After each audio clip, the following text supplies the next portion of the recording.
¿Qué hace falta para que celebres unas elecciones en las que participa apenas el 21% del electorado, con disturbios, represión, muertos en las calles, inestabilidad creciente cada mes durante los siguientes 3 años y a pesar de todo esto no ser noticia?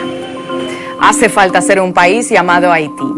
En 2015, esta nación, la más pobre del continente americano, celebró unas elecciones presidenciales que, a pesar de tener más irregularidades que un control aduanero supervisado por el Chapo Guzmán, fueron reconocidos por la UEA y la Unión Europea.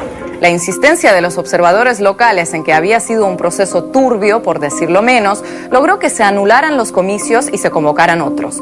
En 2016 las cosas cambiaron radicalmente, pero para peor. El ganador, Jovenel Moïse, el mismo que el año anterior, recibió 590.000 votos, pero para ponernos en contexto, apenas 1 de cada 5 haitianos votaron, la menor participación electoral en el hemisferio occidental desde 1945. Con semejante panorama, se imaginarán cuál fue la airada reacción de la llamada comunidad internacional. Exacto, avalar nuevamente el proceso como apegado a los estándares de calidad exigibles. El propio Trump envió sus felicitaciones al nuevo presidente. Al año siguiente puso a Haití como ejemplo de país de mierda, pero ese es otro asunto.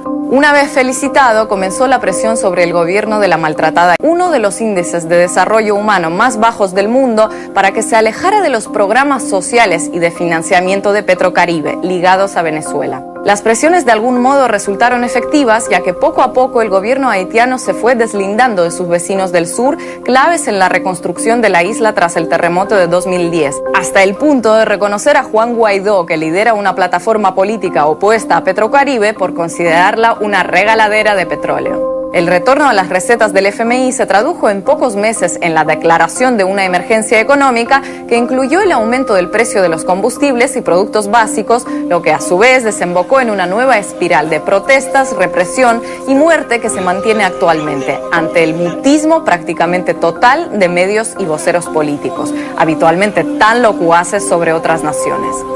Si no habías escuchado nada o casi nada de todo esto, tal vez te sirva de consuelo saber que tu caso no es el único. Pero para no caer en aquello de mal de muchos, consuelo de tontos, la pregunta que nos corresponde hacernos a todos es ¿por qué? Y es que a veces la geopolítica se entiende mejor no por lo mucho que se habla de determinados países, sino por lo nada en absoluto que se habla de otros.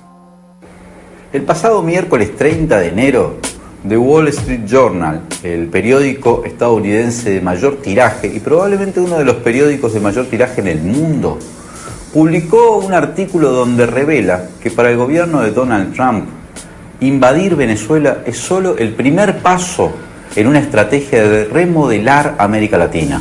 En realidad el artículo no dice primer paso, dice first shot, porque los yanquis no tienen eufemismos para esto. Es el primer tiro para remodelar América Latina. A partir de ahí seguiría colonizar Nicaragua y finalmente el trauma, el arquetipo y el inspirador de todas las tiranías para ellos, que es Cuba. La motivación naturalmente es geoestratégica, pero ellos dicen que quieren invadir para proteger los derechos humanos. Todos sabemos que los Estados Unidos son los campeones mundiales del cinismo. Ellos son capaces de bloquearte, confiscarte las cuentas, congelarte tus activos, impedir que puedas comprar en el mercado internacional, impedir que puedas vender tu producción. Y cuando eso genera una crisis económica con sus consecuencias humanitarias, decirte, ah no, pero ese gobierno socialista los mata de hambre, hay que invadirlos para protegerlos. Últimamente se quedaron con 11.000 millones de dólares de activos venezolanos y ofrecen como contraparte una suerte de filantropía de 20 millones de dólares en ayuda humanitaria. ¿Quién puede creer eso?